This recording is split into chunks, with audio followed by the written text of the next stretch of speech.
ಪ್ರವಚನ ಪಿತಾಮಹ ಮಹಾಜಗದ್ಗುರು ಪೂಜ್ಯ ಲಿಂಗಾನಂದ ಸ್ವಾಮೀಜಿಯವರನ್ನ, ವಿಶ್ವದ ಪ್ರಥಮ ಮಹಿಳಾ ಮಹಾಜಗದ್ಗುರು ಬಸವಾತ್ಮಜೆ ಪೂಜ್ಯ ಮಾತೆ ಮಹಾದೇವಿ ತಾಯಿಯವರನ್ನ ನನ್ನ ಮನದಲ್ಲಿ ಸ್ಮರಿಸುತ್ತಾ, ಇಂದು ವಿಶ್ವಗುರು ಬಸವಣ್ಣನವರ ಜಯಂತಿ, ಜಗನ್ಮಾತೆ ಅಕ್ಕ ಮಹಾದೇವಿ ತಾಯಿಯವರ ಜಯಂತಿ ಹಾಗೂ ಡಾಕ್ಟರ್ ಬಾಬಾ ಸಾಹೇಬ್ ಅಂಬೇಡ್ಕರ್ ಅವರ ಜಯಂತಿ ಈ ವರ್ಷ ಒಂದೇ ತಿಂಗಳಲ್ಲಿ ಕೂಡಿ ಬಂದಿರುವುದು ಒಂದು ವಿಶೇಷ. ಇಂಥ ಒಂದು ವಿಶೇಷ ಕಾರ್ಯಕ್ರಮದ ದಿವ್ಯ ಸಾನ್ನಿಧ್ಯ ವಹಿಸಿಕೊಂಡಿರುವ ಪೂಜ್ಯ ಶ್ರೀ ಸದ್ಗುರು ಬಸವಪ್ರಭು ಸ್ವಾಮೀಜಿಯವರ ದಿವ್ಯ ಚರಣಗಳಲ್ಲಿ ವಂದಿಸಿ, ಕಾರ್ಯಕ್ರಮದ ವೇದಿಕೆ ಮೇಲೆ ಆಸೀನರಾಗಿರುವಂತಹ ಎಲ್ಲ ಹಿರಿಯರಿಗೂ, ಅಧ್ಯಕ್ಷರಿಗೂ, ಮುಖ್ಯ ಅತಿಥಿಗಳಿಗೂ, ನಾವೆಲ್ಲರಿಗೂ ಕೂಡ ಹಾಗೂ ಕಾರ್ಯಕ್ರಮದಲ್ಲಿ ಭಾಗಿಯಾಗಿರುವ ಸರ್ವರಿಗೂ ಅನಂತ ಶರಣಾರ್ಥಿಗಳು. ವಿಶ್ವಗುರು ಬಸವಣ್ಣನವರು ಅವರ ಒಂದು ಸರ್ವಾಂಗ ಪರಿಪೂರ್ಣ ವ್ಯಕ್ತಿತ್ವ, ಅಂದ್ರೆ ಪರಿಪೂರ್ಣ ಮಾನವ ಬಸವಣ್ಣ ಎಂಬ ಒಂದು ವಿಷಯದ ಬಗ್ಗೆ ಒಂದು ಸಂಕ್ಷಿಪ್ತವಾಗಿ ನಿಮ್ಮೆದುರು ವಿಚಾರಗಳನ್ನ ವ್ಯಕ್ತಪಡಿಸ್ತಾ ಇದ್ದೇನೆ. ಬಸವಣ್ಣನವರು ಈ ಭೂಮಿಗೆ ಏಕೆ ಬಂದರು? ರಾಷ್ಟ್ರಕವಿ ಕುವೆಂಪು ಅವರು ಒಂದು ಕಡೆ ಹೇಳ್ತಾರೆ, ಕಾರ್ತಿಕದ ಕತ್ತಲಲ್ಲಿ ಆಕಾಶ ದೀಪವಾಗಿ ನೀ ಬಂದೆ, ಬಟ್ಟೆ ಗೆಟ್ಟವರಿಗೊಂದು ದೊಂದು ದಿಕ್ಕಾಗಿ 8 ಶತಮಾನಗಳ ಹಿಂದೆ ಅಗ್ನಿ ಖಡ್ಗವನಾಂತು ಓ ಅಧ್ಯಾತ್ಮ ಕ್ರಾಂತಿ ವೀರ, ದೇವದಯೆ ಒಂದು ಹೇ ಧೀರವತಾರ ಶ್ರೀ ಬಸವೇಶ್ವರ. ಅಂದ್ರೆ ಗುರು ಬಸವಣ್ಣನವರು ಈ ಭೂಮಿಗೆ ಬಂದಾಗ ಹೇಗಿತ್ತು ಪರಿಸ್ಥಿತಿ ಅಂದ್ರೆ, ಕಾರ್ತಿಕದ ಕತ್ತಲಿತ್ತು, ಅಮಾವಾಸ್ಯೆ ಕತ್ತಲು. ಯಾವ ಕತ್ತಲು? ಅಜ್ಞಾನದ ಕತ್ತಲು, ಜಾತೀಯತೆಯ ಕತ್ತಲು, ಅಂಧಶ್ರದ್ಧೆ, ಮೂಢನಂಬಿಕೆ, ಇಂಥ ಕತ್ತಲಲ್ಲಿ ಈ ಜಗತ್ತು ಬಾಳ್ತಾ ಇತ್ತು. ಅಂತ ಒಂದು ಕತ್ತಲಲ್ಲಿ ಮಾನವರು ಪಶುಗಳಾಗಿ ಬದುಕ್ತಾ ಇದ್ರು. ಅವರಿಗೆ ಯಾವುದೇ ಸಂಸ್ಕಾರ ಇರಲಿಲ್ಲ, ಹಕ್ಕು ಇರಲಿಲ್ಲ. ಅಂತ ಒಂದು ಕತ್ತಲಲ್ಲಿ ಗುರು ಬಸವಣ್ಣನವರು ಹೇಗೆ ಬರ್ತಾರೆ ಅಂದ್ರೆ, ಆಕಾಶ ದೀಪವಾಗಿ ಬರ್ತಾರೆ. ಆಕಾಶ ದೀಪ ಅಂದ್ರೆ ಸೂರ್ಯ. ಗುರು ಬಸವಣ್ಣನವರನ್ನು ನಾವು ಏನಂತ ಕರಿತೀವಿ? ಮನುಕುಲದ ಸೂರ್ಯ. ಸೂರ್ಯನಿಗಿಂತ ದೊಡ್ಡದಾಗಿ ಬೆಳಕು ಕೊಡ್ಲಿಕ್ಕೆ ಯಾರಿಂದ ಸಾಧ್ಯವೇ ಇಲ್ಲ. ಅಂತ ಮನುಕುಲದ ಸೂರ್ಯನಾಗಿ ಗುರು ಬಸವಣ್ಣನವರು ಈ ಭೂಮಿಗೆ ಬರ್ತಾರೆ. ಅದಕ್ಕಾಗಿ ಜನಪದ ಕವಿಗಳು ಒಂದ್ ಕಡೆ ಹೇಳ್ತಾರೆ, ಎಲ್ಲಾ ಬಲ್ಲಿದನಯ್ಯ ಕಲ್ಯಾಣ ಬಸವಯ್ಯ, ಚೆಲ್ಲಿದನು ತಂದು ಶಿವ ಬೆಳಕ, ಚೆಲ್ಲಿದನು ತಂದು ಶಿವ ಬೆಳಕ ನಾಡೊಳಗೆ ಸೊಲ್ಲೆತ್ತಿ ಜನವು ಹಾಡುವುದು. ಅಂದರೆ ಗುರು ಬಸವಣ್ಣನವರು ಶಿವ ಬೆಳಕವನ್ನ, ಆ ಪರಮಾತ್ಮ ಲಿಂಗದೇವನ ದೈವಿ ಬೆಳಕನ್ನ ಇಲ್ಲಿ ಭೂಮಿಗೆ ತಂದು ಚೆಲ್ತಾರೆ. ಪ್ರತಿಯೊಬ್ಬರಿಗೂ ಕೂಡ ಆ ದೈವಿ ಬೆಳಕನ್ನ, ಆ ಬೆಳಕಿನಲ್ಲಿ ತಮ್ಮನ್ನು ಹೊತ್ತಿಸಿಕೊಂಡು ಉದ್ಧಾರ ಆಗುವಂತ ಅವಕಾಶವನ್ನ ಅವರು ಕೊಡ್ತಾರೆ. ಹೇಗೆಂದ್ರೆ ಸೂರ್ಯನ ಬೆಳಕು ಯಾವುದೇ ತಾರತಮ್ಯ ಮಾಡೋದಿಲ್ಲ. ಪ್ರತಿಯೊಬ್ಬರಿಗೂ, ಯಾವುದೇ ಊರಿರಲಿ, ಯಾವುದೇ ಪ್ರದೇಶವಿರಲಿ, ಯಾವುದೇ ಸಮುದಾಯ ಇರಲಿ, ಪ್ರತಿಯೊಬ್ಬರಿಗೂ ಕೂಡ ಸಮಾನವಾದ ಅವಕಾಶ ಕೊಡುತ್ತಾನೆ. ಅದೇ ರೀತಿ ಗುರು ಬಸವಣ್ಣನವರು ಆ ದೈವಿ ಬೆಳಕನ್ನ ಈ ಭೂಮಿಗೆ ಚೆಲ್ತಾರೆ. ಅದಕ್ಕಾಗಿ ಗುರು ಬಸವಣ್ಣನವರು ಇನ್ನೊಂದು ಕಡೆ ಶೂನ್ಯ ಪೀಠಾಧೀಶ ಅಲ್ಲಮ ಪ್ರಭುಗಳು ಒಂದ್ ಕಡೆ ಹೇಳ್ತಾರೆ, ಮರ್ತ್ಯ ಲೋಕದ ಮಹಾಮನೆ ಹಾಳಾಗಿ ಹೋಗಬಾರದೆಂದು ಕರ್ತ ನಟ್ಟಿದನಯ್ಯ ಬಸವಣ್ಣನ. ಮರ್ತ್ಯ ಲೋಕದ ಮಹಾಮನೆ ಅಂದ್ರೆ ಈ ಭೂಮಿ ಒಂದು ಆ ದೇವರು ನಿರ್ಮಾಣ ಮಾಡಿರುವ ಮಹಾಮನೆ. ಇಂಥ ಒಂದು ಆ ದೇವರು ನಿರ್ಮಾಣ ಮಾಡಿರುವ ಈ ಮಹಾಮನೆ ಹಾಳಾಗಿ ಹೋಗ್ತಾ ಇತ್ತು. ಅದನ್ನ ಮತ್ತೆ ಸರಿ ಮಾಡಲಿಕ್ಕೆ ಆ ದೇವರು ಗುರು ಬಸವಣ್ಣನವರನ್ನ ಭೂಮಿಗೆ ಕಳಿಸ್ತಾನೆ. ಅಂದ್ರೆ ಗುರು ಬಸವಣ್ಣನವರು ನಮ್ಮ ನಿಮ್ಮ ಹಾಗೆ ಸುಮ್ಮನೆ ಹುಟ್ಟಿ ಬಂದವರಲ್ಲ. ಅವರ ಹಿಂದೆ ಒಂದು ಉದ್ದೇಶ ಇತ್ತು. ಯಾವ ಉದ್ದೇಶ ಇತ್ತು? ಇಡೀ ಜಗತ್ತಿನ ಮನುಕುಲದ ಉದ್ಧಾರವನ್ನ ಮಾಡಬೇಕು, ಎಲ್ಲರನ್ನ ಒಂದು ಒಳ್ಳೆಯ ದಾರಿಗೆ ತರಬೇಕು.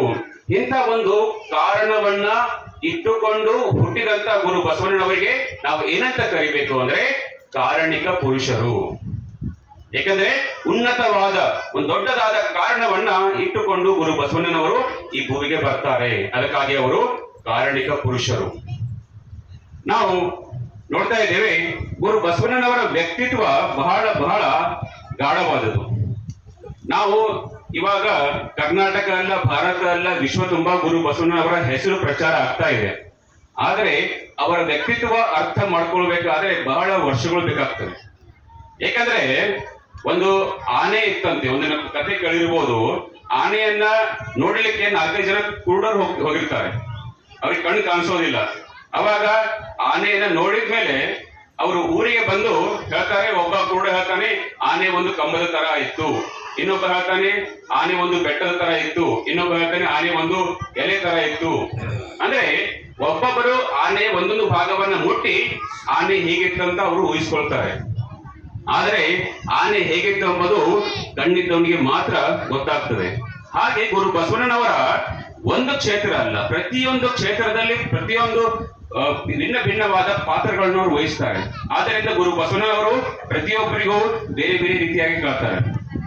ನಾವು ನೋಡ್ತಾ ಇದ್ದೀವಿ, ಜಗತ್ತಿನಲ್ಲಿ ಬಹಳಷ್ಟು ಮಹಾತ್ಮರು ಆಗಿ ಹೋಗಿದ್ದಾರೆ. ಅದರಲ್ಲಿ ಗುರು ಬಸವಣ್ಣನವರು ಏಕೆ ವಿಶೇಷವಾಗ್ತಾರೆ ಅಂದ್ರೆ ಅವರಲ್ಲಿ ವಿಭಿನ್ನವಾದ ಗುಣಗಳಿದ್ದು. ಒಂದು ಕಡೆ ಬಿಜ್ಜಳನ ಆಸ್ಥಾನದಲ್ಲಿ ಪ್ರಧಾನ ಮಂತ್ರಿಯಾಗಿ ಒಬ್ಬ ರಾಜಕಾರಣ ಮುತ್ಸದ್ದಿಯಾಗಿ ಪಾತ್ರವನ್ನು ನಿರ್ವಹಿಸ್ತಾರೆ. ಅದೇ ರೀತಿ ಅನುಭವ ಮಂಟಪದಲ್ಲಿ ಹೋಗಿ ಒಬ್ಬ ಶ್ರೇಷ್ಠ ತತ್ವಜ್ಞಾನಿಯಾಗಿ ಅನುಭವಿಯಾಗಿ ಒಂದು ಪಾತ್ರವನ್ನು ನಿಭಾಯಿಸ್ತಾರೆ. ಇನ್ನೊಂದು ಕಡೆ ಕೈ ಮುಗಿದು ಎಂತ ಒಂದು ಸಮಾಜದ ಕಟ್ಟ ಕಡೆಯ ದೀನ ದಲಿತರಿಗೂ ಕೂಡ ಶರಣಾರ್ಥಿ ಅನ್ನೋ ಮೂಲಕ ವಿನಯಶೀಲರಾಗ್ತಾರೆ. ಇನ್ನೊಂದು ಕಡೆ ಒಬ್ಬ ಸ್ವಾಭಿಮಾನಿಗಾಗಿ ಕೂಡ ಅವರು ಬದುಕ್ತಾರೆ. ಒಂದು ಕಡೆ ಶಾಂತಿ ದೂತರಾಗ್ತಾರೆ, ಇನ್ನೊಂದು ಕಡೆ ಕ್ರಾಂತಿ ಪುರುಷರಾಗ್ತಾರೆ. ಈ ರೀತಿ ಗುರು ಬಸವಣ್ಣನವರ ವ್ಯಕ್ತಿತ್ವ ಬಹಳ ಬಹುಮುಖವಾದದ್ದು. ನಾವು ನೋಡ್ತಾ ಇದ್ದೀವಿ, ಗುರು ಬಸವಣ್ಣನವರು ಸಮತಾವಾದವನ್ನ ತಂದ್ರು. ಈ ಜಗತ್ತಿನ ಮೇಲೆ ಸಮತಾವಾದ ಇರಲಿಲ್ಲ. ಸಮತಾವಾದವನ್ನು ನಾವು ನೋಡ್ಬೇಕಾದ್ರೆ ಅವರು ಧಾರ್ಮಿಕ ಕ್ಷೇತ್ರದಲ್ಲಿ ಸಮತಾವಾದ ತರ್ತಾರೆ, ಮತ್ತೆ ಸಾಮಾಜಿಕ ಕ್ಷೇತ್ರದಲ್ಲಿ ಮತ್ತು ಆರ್ಥಿಕ ಕ್ಷೇತ್ರದಲ್ಲಿ ಸಮಾನತೆಯನ್ನು ತರ್ತಾರೆ ಅವರು.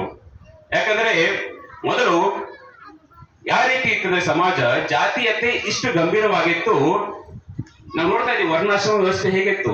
ಬ್ರಾಹ್ಮಣ, ಕ್ಷತ್ರಿಯ, ವೈಶ್ಯ, ಶೂದ್ರ, ಅದ್ರ ಕೆಳಗಡೆ ಅಸ್ಪೃಶ್ಯ. ಈ ರೀತಿಯ ವರ್ಣ ವ್ಯವಸ್ಥೆಯಲ್ಲಿ ಮನುಷ್ಯರಿಗೆ ಒಂದು ಬದುಕುವ ಹಕ್ಕು ಇರಲಿಲ್ಲ, ಅವರಿಗೆ ಧಾರ್ಮಿಕ ಸಂಸ್ಕಾರ ಇರಲಿಲ್ಲ, ದೇವರನ್ನ ಪೂಜಿಸುವ ಹಕ್ಕು ಇರಲಿಲ್ಲ. ಅಂತದರಲ್ಲಿ ಅಸ್ಪೃಶ್ಯರನ್ನು ಕೂಡ ಹಿಂಬಿಟ್ಟುಕೊಂಡು ಇವ ನಮ್ಮ ಮಹಾಮನೆಯ ಮಗ ಅಂತ ಹಿಂಬಿಟ್ಟುಕೊಳ್ಳುವ ಮಹಾಪುರುಷ ಯಾರಾದ್ರೂ ಇದ್ರೆ ಅವರು ವಿಶ್ವಗುರು ಬಸವಣ್ಣನವರು. ಇಂಥ ಒಂದು ಶ್ರೇಷ್ಠ ನೋಡ್ತೀವಿ ನಾವು. ಕಾಸಿ ಕಮ್ಮಾರನಾದ, ಬಿಸಿ ಮಡಿವಾಳನಾದ, ಹಾಸನಿಕ್ಕೆ ಸಾಲಿಗನಾದ, ವೇದವನ್ನು ಓದಿ ಹಾರುವನಾದ. ಅಂದ್ರೆ ಮಾಡುವ ಕಾಯಕದಿಂದ ಆ ವ್ಯಕ್ತಿನ ಗುರುತಿಸಬೇಕು, ಆದರೆ ಅದನ್ನೇ ಜಾತಿಯಾಗಿ ಮಾಡಬಾರದು. ಅದು ಒಂದು ಕಾಯಕ ಮಾತ್ರ, ಪ್ರತಿಯೊಂದು ಕಾಯಕ ಕೂಡ ಶ್ರೇಷ್ಠ. ಆ ಒಂದು ಕಾಯಕವನ್ನ ನೋಡಿ ಆ ವ್ಯಕ್ತಿಗೆ ಜಾತಿಯನ್ನ ನಿಂದನೆ ಮಾಡಬಾರದು. ಈಗಿನ ಸಮಾಜದಲ್ಲೂ ಕೂಡ ನೋಡ್ತೀವಿ, ಇಷ್ಟೆಲ್ಲ ಸಂವಿಧಾನ ಬಂದರೂ ಕೂಡ ಒಬ್ಬ ವ್ಯಕ್ತಿಯ ಜಾತಿಯನ್ನು ನೋಡಿ ಜನ ಮಾತಾಡ್ತಾರೆ. ಅಂದರೆ ಇನ್ನೂ ಕೂಡ ನಮ್ಮ ಮನಸ್ಸಿನಲ್ಲಿ ಆ ಜಾತೀಯತೆ ಹೋಗಿಲ್ಲ. ಆದ್ದರಿಂದ ಗುರು ಬಸವಣ್ಣನವರು ಒಂದು ಕಡೆ ಹೇಳ್ತಾರೆ, ಉತ್ತಮ ಕುಲದಲ್ಲಿ ಹುಟ್ಟಿದನೆಂಬ ಕಷ್ಟತನದ ಹೊರೆಯ ಹೊರಿಸಿದಿರಯ್ಯ. ಅಂದ್ರೆ ನಾನು ಬ್ರಾಹ್ಮಣ ಕುಲದಲ್ಲಿ ಹುಟ್ಟಿದೆ ಎಂಬ ಒಂದು ಕಷ್ಟತನದ ಭಾರ ನನ್ನ ಮೇಲೆ ಆಗಿದೆ. ಏಕೆಂದ್ರೆ ಗುರು ಬಸವಣ್ಣನವರು ಏನ್ ಮಾಡ್ತಾ ಇದ್ರು ಅಂದ್ರೆ, ಕಲ್ಯಾಣದಲ್ಲಿ ದಲಿತರ ಕೇರಿಗಳಿಗೆ ಅವರು ಹೋಗ್ತಾ ಇದ್ರು. ಒಬ್ಬ ಪ್ರಧಾನಮಂತ್ರಿಯಾಗಿ ಅವರು ದಲಿತರ ಕೇರಿಗಳಿಗೆ ಹೋಗಿ ಅಲ್ಲಿ ಜನರಿಗೆ ಧರ್ಮ ಸಂಸ್ಕಾರ ಕೊಡ್ತಾ ಇದ್ರು. ಅವಾಗ ಗುರು ಬಸವಣ್ಣನವರು ಬ್ರಾಹ್ಮಣ ಕುಲದಲ್ಲಿ ಹುಟ್ಟಿದವರು, ಅವರನ್ನು ನೋಡಿ ದಲಿತರು ದೂರ ಹೋಗ್ತಾ ಇದ್ರು. ಏಕೆಂದ್ರೆ ವೇದಗಳಲ್ಲಿ ಹೇಳಲಾಗಿತ್ತು, ಯಾಕೆಂದ್ರೆ ಅಸ್ಪೃಶ್ಯರನ್ನ ಶೂದ್ರರನ್ನ ನಾವು ಮುಟ್ಕೊಳ್ಬಾರದು. ಜನ ಏನ್ ನಂಬಿದ್ರು ಅಂದ್ರೆ, ವೇದಗಳು ಯಾರು ಬರೆದಿದ್ದು? ದೇವರು ಬರೆದಿದ್ದು, ಅದು ನಿಜ. ಆದ್ರಿಂದ ಬ್ರಾಹ್ಮಣ ಕುಲದಲ್ಲಿ ಹುಟ್ಟಿರುವ ಬಸವಣ್ಣನವರು ನಮ್ಮನ್ನು ಮುಡ್ಸ್ಕೋಬಾರ್ದು ಅಂತ ಜನ ಓಡ್ತಾ ಇದ್ರು, ಗಾಬರಿಗೊಳ್ತಾ ಇದ್ರು. ಅದಕ್ಕಾಗಿ ಬಸವಣ್ಣವರು ಹೇಳ್ತಾರೆ, ನಾನು ಬ್ರಾಹ್ಮಣ ಕುಲದಲ್ಲಿ ಹುಟ್ಟಿದ್ದೇನೆ ಎಂಬುದು ನಂಗೆ ಕಷ್ಟತನದ ಭಾರ ಆಗಿದೆ. ಡೋಹಾರ ಕಕ್ಕಯ್ಯ, ಶರಣ ಜೇಡರ ದಾಸಿಮಯ್ಯ, ಮಾದಾರ ಚೆನ್ನಯ್ಯ ಅಂತ ಒಂದು ಶರಣರಿಂದ ನನ್ನಿಂದ ದೂರ ಆಗ್ತಾ ಇದ್ದಾರೆ, ನಂಗೆ ನೋವಾಗ್ತಾ ಇದೆ ಅಂತ ಬಸವಣ್ಣವರು ಹೇಳ್ತಾರೆ. ಎಂಥ ಮಾತೃಹೃದಯ ಗುರು ಬಸವಣ್ಣನವರು ಎಂಬುದು ನಮಗೆ ಗೊತ್ತಾಗ್ತದೆ.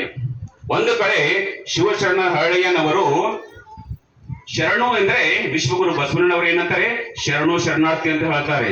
ಅದಕ್ಕಾಗಿ ಅವರು ತಮ್ಮ ತೊಡೆಯ ಚರ್ಮದಿಂದ ಒಂದು ಚಮ್ಮಾವಿನ ತಂದಾಗ ಅವಾಗ ಗುರು ಬಸವಣ್ಣವರು ಏನು ಹೇಳ್ತಾರೆ ಅಂದ್ರೆ, ನಿಮ್ಮ ಶರಣರ ಚಮ್ಮಾವಿಗೆ ಪೃಥ್ವಿ ಸಮಬಾರದು. ನೋಡಿ ಎಂಥ ಒಂದು ಆ ಸ್ಥಳದಲ್ಲಿ ಬೇರೆ ಯಾರಾದ್ರೂ ವ್ಯಕ್ತಿ ಇದ್ರೆ, ಬೇಡ ಇದನ್ನು ನಾನು ಉಡೋದಿಲ್ಲ ಅಂತ ಆ ಪಾದರಕ್ಷೆಯನ್ನ ವಾಪಸ್ ಕಳಿಸ್ತಾ ಇದ್ರು. ಆದ್ರೆ ಗುರು ಬಸವಣ್ಣನವರು ಏನ್ ಮಾಡಿದ್ರು ಅಂದ್ರೆ, ಆ ಒಂದು ಪಾದರಕ್ಷೆಯನ್ನ ತನ್ನ ತಲೆ ಮೇಲೆ ಇಟ್ಕೊಳ್ತಾರೆ. ನೋಡಿ, ಸಮಾಜದ ಎಲ್ಲಕ್ಕಿಂತ ಮೇಲೆ ಇರುವಂತ ಬ್ರಾಹ್ಮಣ ಕಳದಲ್ಲಿ ಹುಟ್ಟಿರುವಂತ ಬಸವಣ್ಣನವರು ಕಟ್ಟ ಕಡೆಯ ಸಮಾಜದಲ್ಲಿ ಹುಟ್ಟಿ ಶರಣರಾಗಿರುವಂತ ಹರಳೆಯ ಮತ್ತು ಕಲ್ಯಾಣಮ್ಮ ಅವರು ಮಾಡಿದಂತ ಚೆಮ್ಮವಗೆಯನ್ನ ತಲೆ ಮೇಲೆ ಇಟ್ಟುಕೊಳ್ತಾರಂದ್ರೆ ಇದು ಒಂದು ಕ್ರಾಂತಿ, ಈ ಕಲ್ಯಾಣದಲ್ಲಿ ಹಿಡಿದಂತ ಒಂದು ಕ್ರಾಂತಿ. ಅದಕ್ಕಾಗಿ ಬಸವಣ್ಣನವರು ಇಡೀ ಜಗತ್ತಿಗೆ ಗುರುವಾದರು. ಅಲ್ಲಂ ಪ್ರಭುಗಳು ಹೇಳ್ತಾರೆ, ಮಹಿಮ ಸಂಗನ ಬಸವಣ್ಣ ಎನಗೆಯೋ ಗುರು ನಿನಗೆಯೋ ಗುರು ಜಗವೆಲ್ಲಕ್ಕೂ ಗುರು. ಈಗ ಹಾಡಿದ್ರಲ್ಲ ವಿಶ್ವಗುರು ಏಕೆ, ಬಸವಣ್ಣನವರನ್ನ ವಿಶ್ವಗುರು ಏಕೆ ಅನ್ಬೇಕು ಅಂದ್ರೆ ಇಲ್ಲಿ ಅಲ್ಲಮ ಪ್ರಭುಗಳು ಉತ್ತರ ಕೊಡ್ತಾ ಇದ್ದಾರೆ. ನನಗೆಯೇ ಗುರು ನಿಮಗೆಯೇ ಗುರು ಜಗಕ್ಕೆ ಗುರು ವಿಶ್ವಗುರು ಬಸವಣ್ಣನವರು ಅಂತ ಒಂದು ಸಮಾನತೆಯನ್ನ ತಂದವರು ಗುರು ಬಸವಣ್ಣನವರು.